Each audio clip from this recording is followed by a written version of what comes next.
Yo. We back with EP 2 out of 5. Let's get right into it. Here we go, baby. So this is Ben 10 did the multiverse before it was cool.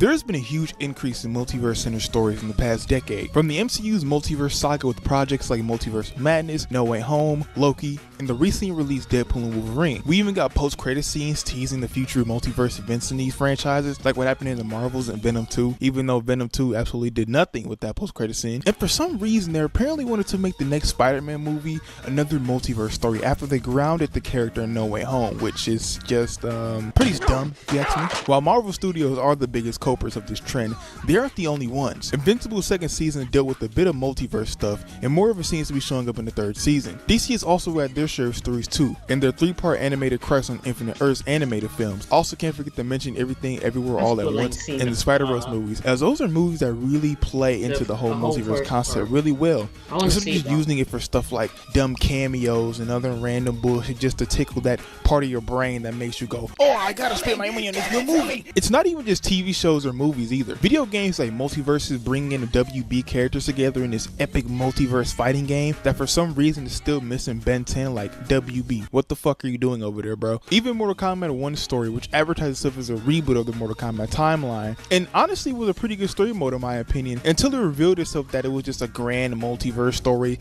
that comes out of nowhere at that, and it just sucked most of the interest I had out of the story at that point. These games, one more than the other, have been hit with the multiverse bug. Hell, even with all the crossovers Fortnite has, you can say that it has been hit with the multiverse bug as well. And now speaking of Fortnite, use my creator code in the item shop, please. Dan the Boy Wonder, please, I'm poor. Now, even though the multiverse has become a big trend this recent decade with wanting to bring back all these characters to cameo, and like I said, just try to get your ass in those movie seats, as they know they can get people in those seats if they just jiggle these keys in front of you. Hey, multiverse, look, they'll get your ass in those seats. But before all this was a thing, we did have multiverse stories back then as well that actually ended up telling good stories and used the concept to its full potential. We had stories like Turtles Forever, Phineas and Ferb Across the Second Dimension, Justice League's A Better World episodes, the Spider-Verse episode from the animated series that came way before everything else Spider-Verse we get, and of course the main topic of today's video, the many episodes in the Ben 10 franchise. Ben 10, from what I can remember, was my earliest experience to both time and alternate dimension travel, with episodes like Gwen 10, Goodbye and Good Riddance, Time Heals,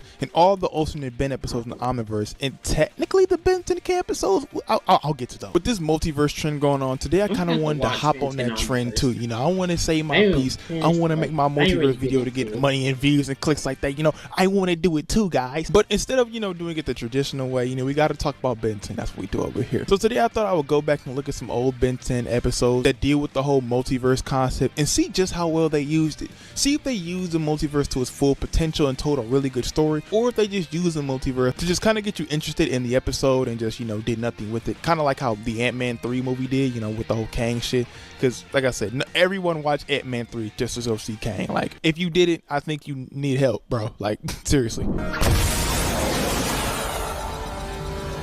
Whoa, I'm on fire, but I don't feel like it. The classic series episode Gwen 10 is where the show first tackled the multiverse in a story where, you guessed it, Gwen finds the Omnitrix instead of Ben in a what-if type-ish scenario. Now, before I continue talking about this episode, I do have something to get off my chest, as you may see it as a hot take.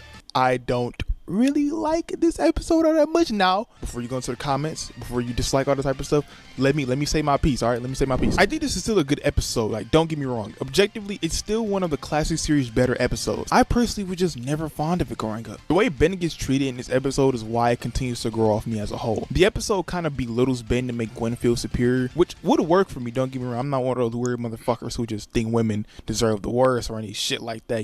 I love seeing strong women in these stories, guys. I'm not one of those. Ben for some reason remembers the prime timeline in this universe, and that just doesn't make much sense to me.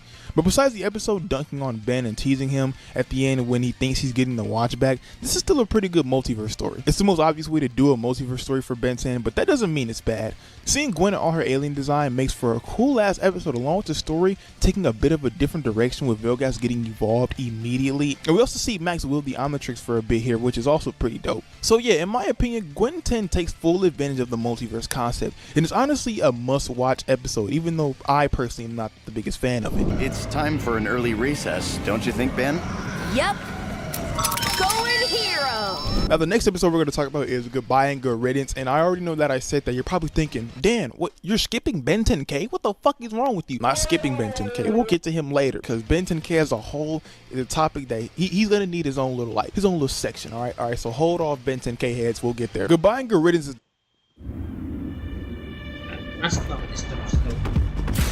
Ain't no pills, canon. the very last episode of the classic series. Instead, it's another what if story where the world finds out Ben's secret identity when he's 10 and not 16 like in the Prime timeline. This episode doesn't really play with the concept of the multiverse all that much. You don't even really find out it's a multiverse story until the end, where they use that comic book transition that was also used in Gwen 10, which confirms that this is a what if story. The episode on its own is just fine, really. I mean, you get some more classic Vilgax here, as well as seeing Ben's parents and home life. And for a bit, we even see his school life. Seeing Ben try and be a superhero while stuck with the school handicap like most younger heroes get, made it for a fun bit in the episode. Besides a lackluster identity reveal, I really don't get all the hate for the episode. I think it being the show's finale makes people judge it harder than if it was an actual episode, which I mean is fair. However, though, it is weak with how it plays with the multiverse concept. In fact, it's probably the weakest use of it in Ben 10 to me. So I can understand hating it on that front. Now, UAF doesn't dive much into the multiverse aspect of Ben 10, as they kind of just shy away from it. The only real stuff you get is from the episode Time Heals. What have you been doing up here all day? You missed the whole game.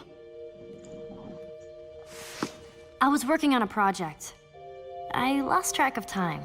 In this episode, we see Gwen go back in time to stop Ben and Kevin from hacking the Omnitrix, which ultimately turned Kevin into the monster he is in Season 3. And after interfering with them, she creates an alternate universe where Hex and Charmcast have taken over. This episode, in all honesty though, is kind of like mid, like way more mid than Goodbye and Good Riddance. The way they play with the multiverse here leaves a lot of questions, like how did Kevin get turned into a rock monster?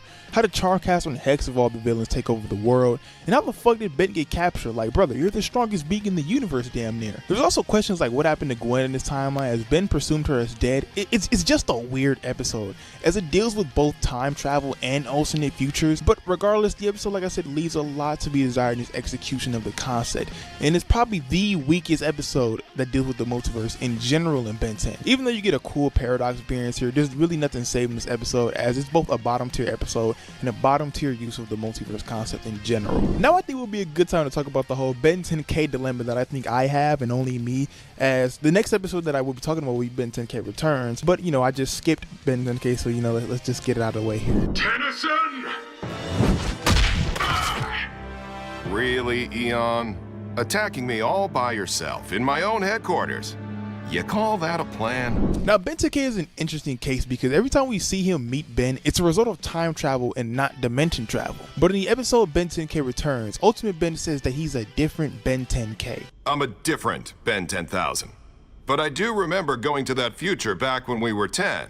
What a buzzkill that guy was. So does that mean that every time Ben meets his future self, and it's just an alternate version of Ben 10K from an alternate future and not the actual future? Maybe it's hard to keep up with what I just said, but like Ben 10K is like so weird, especially now that after that sentence where he's like, I'm a different Ben 10K, not the other one. Like, bro, is this shit making your head hurt too, or is it just me? Regardless though, Ben 10K in general is just a fantastic concept of a character. I mean, even the ones that aren't as great as the classic versions, like the Ultimate Ben 10K, which I just mentioned, his lack of transformation for me make him my least favorite, but I still really enjoy his personality, and it makes this episode a really fun to watch regardless. Even Omniverse Ben 10K, his personality is distinct enough and it fits along with that version of the character. And even though I don't like his fusion gimmick, every time we see him I still get a kick out of him. And like I said, the OG version is just the best. I mean, we don't have to glaze him at all, but he gets enough glazing. So whether you want to count them as multiverse counterparts or not, just for the sake of the video, I'm gonna say that they are, except for maybe Omniverse Ben 10K, since he technically is Ben's real future, since Omniverse Ben is the last Ben we see. Regardless though, I think they all make for such a great use of the concept. Every time we see one of them, it makes for such a fun, rewatchable episode, and it just leaves such a big impact on the community. I mean, like I said, Ben 10K is just the fucking go. Now, before we get on to the big daddy of the multiverse uses in Omniverse, Ultimate Alien still has at least one more use of the multiverse. It just happens in a different show.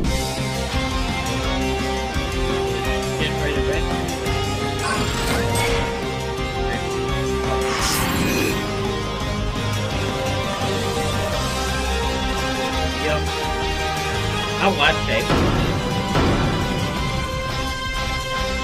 Now, I Heroes just made United. a video on Heroes United, so if you want to hear my more in-depth thoughts, I'd highly go recommend you check that out, as this section is going to be pretty quick. Heroes United is the multiverse crossover that brings both Ben and Rex together. I don't think I have to say that though, as this crossover is really fucking popular and I'm sure everyone and their grandmother has seen it. Now, this episode does take place on another Earth, however, different from Ben's. Some people even like to believe that Rex takes the place of an alternate Ben for his world, which is something I didn't mention in my video, as it's a neat headcanon that I like though. This is another great use of the multiverse concept though, but it doesn't really count for Ben 10 because if you watch my Heroes United video, which I highly recommend you watch, brother, it's a banger. It's a banger. This motherfucker. Why is rent so high in Chattanooga? Why is homelessness on the rise? Fucker don't miss. No, he's fucking good. That motherfucker don't miss, man. He's good. This crossover is a Generator Rex episode more so than a Ben 10 one. So if you want to count it as multiverse usage for Ben 10, then I guess it is technically the best one probably because the crossover is just fucking lit. So honestly, the interpretation is up to you. Now, Ben 10 Omniverse is when the franchise really started to play up the multiverse concept. And rightfully so, as, I mean, Omniverse is the name of the show's title, so of course they're gonna do it. But they do it really well here every time they do it. I mean, almost every single usage of the multiverse here, every episode is a fucking banger. They tell some great stories here. Who are you? Move it, yokel. Stick a fork in yourself, alien scum. You're toast. The first use of the multiverse comes in the episode Story 23, where we meet an all-new alternate Omnitrix user in Ben 23. Ben 23 is one of the most fleshed out Omnitrix users in this series, as he shows up 2 more times after his debut here. In the episode, Ben gets sent to Dimension 23, where he meets a seemingly young and more arrogant version of himself, as the fame he has achieved has gone to his head incredibly. This version of Ben is without his grandpa Max though, which is probably how he became such an annoying Justin Bieber wannabe. And yes, while Ben 23 can be annoying as fuck sometimes, I genuinely do love his inclusion in the Ben 10 lore, along with this episode, as it's really good, and I highly recommend you go back and watch it too. There's a lot of very cool things here, and even some surprises if you haven't watched it in so long. The concept of the multiverse here is played to perfection, as it helped makes for one of Omniverse's most rewatchable episodes, and it gives us a character that adds a lot to the lore of Ben 10. Now, the next multiverse episode of Omniverse is even better than the first. Evil is relative. Not to mention offensive. Oh, I don't care what he calls me. Lame. As a 2-part special, and then there were none / Ben, it gives us so many alternate Bens, it'll make you want to create your own fucking Ben 10 OC, brother. The story starts off with a bit of misdirection, as it shows us a Ben Tennyson who never found the Omnitrix, resulting in him growing up as a normal kid. They don't stop there though, as we see plenty, and I mean plenty of different Bens here. You got Bad Ben, Ben Zorro, Mad Ben, Nega Ben, and oh yeah, Albedo's here too. We'll see the return of Ben 23, Ben 10K, and even Gwen 10, which was a nice surprise. And eventually Ben Prime shows up here too. We even get a glimpse of Argent with an Omnitrix for a random bit. And it's funny, but I mean, I'm just wondering how the fuck they gave this lame ass nigga Omnitrix. Like, how did you get that? With all these Bens and Gwens present, they give us a big showdown as well. A showdown between the good and the evil counterparts. But my biggest complaint about this 2-parter though is the introduction of all these new Bens, and they just don't capitalize on their potential. Mainly the evil ones. Besides the Mad Ben episode, every other Ben here gets no screen time after this. Ben Zorro, Bad Ben, and Emo Ben's origins, or what their worlds look like, and other details are unfortunately not explored here or anytime after this. Like I said, they bring all these Bens together solely for a big fight. And while I would have wanted more lore moments from these other Bens that just went underdeveloped, this episode is still one of my favorite episodes of all time. I still think though, even with everything I've said, this is still the best usage of the Dimension shenanigans in the show easily, as this 2-parter is just a fun ass watch. You won't even think about all the other shit for real. Now, the final episode we're going to be talking about today is It's a Mad Ben world, and it's kind of sad to me that people don't talk about these episodes a lot more, as they're some of the most fun episodes that we get in the later half of Omniverse. Oi, my alternate dimension counterparts. That's 2 Bens too many. The 2-parter brings Ben 23 and Ben 10 back together. Here, Ben plays a mentor role for the young Omnitrix user, as they first go out trying to stop Exoskeleton and Subdora until they eventually get teleported to Mad Ben's world. And the rest of the 2-parter involves both Bens trying to free this world out of Mad Ben's clutches, with their Omnitrix being on the fritz, of course. This 2-parter I think is really slept on, as once the Bens get to the Mad Dimension, it becomes mad entertaining. Get it? Like mad? No, I should shut the fuck up. Alright, cool. The multiverse concept here is used really well once again. We see Mad Ben's home universe as he's enslaved it, forcing the citizens to work and obey him. I mean, they literally call this nigga Warlord Tennyson. Like, what the hell? Like, bro, could you be any more of a fucked up person? Yeah, we also need to fix the mess Warlord me has made of this world. We also see the counterparts fight, and this gives us a look at more alternate alien designs, which I haven't talked a lot about in this video. But honestly, it's good that I saved to talk about it here, because the look that Mad Ben's aliens have here is just super tough, bro. They do more than just give him the smash color swaps. Instead, they give him this Mad Max type of armor for his aliens, and brother, it looks so fucking sick. We also see more of Ben 23's aliens, and while they look fine, I just think the blue can sometimes be a bit much for me. I will say though that Lightning Bolt is probably the best design for a Frankenstrike, in my opinion. We also get a lot of great interaction between the three Bens here, which makes for some great moments. I really do love how Ben Prime is just put in charge of mentoring Ben 23, and the dynamic here is so... Don't know how to edit videos? No. Don't worry. This free software will do it for you. You no longer need to know how to so fun, and it's why I really do love Ben 23, as he's a very fun character here, especially when paired with Prime Ben. There's even connection to the season's overarching storyline.